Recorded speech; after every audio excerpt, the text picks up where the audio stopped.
Hello.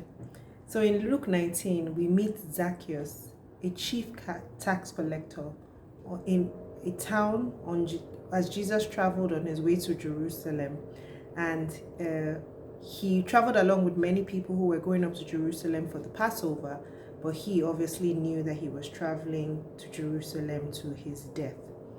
Now, what was exciting to me about, or interesting and exciting as well, about Zacchaeus was that he had this desperate need and was running to look upon Jesus.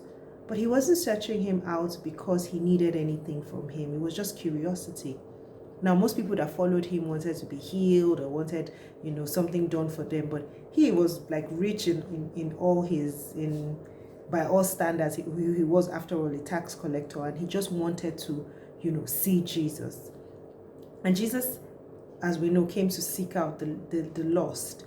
And this is very evident by the way he went to him, to the sycamore tree where he was, and called him to himself. And in fact, Jesus invited himself to dinner and says, you know what, Zacchaeus, come down.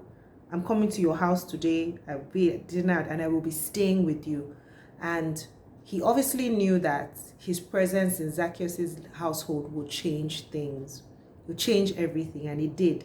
And it eventually silenced the tongues of all those that were judging his motives by saying, oh, why would he go to this person's house? But at the end of the day, they were all silenced. Now, I couldn't help but compare Zacchaeus to the rich young ruler.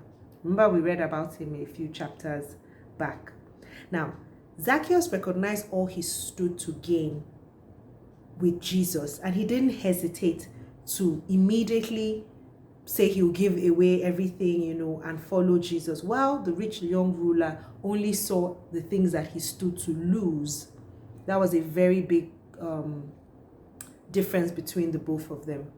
Now, the parable of the 10 minas was so obviously about the kingdom of God, but more importantly, it was also about judgment for the people and for the enemies of God.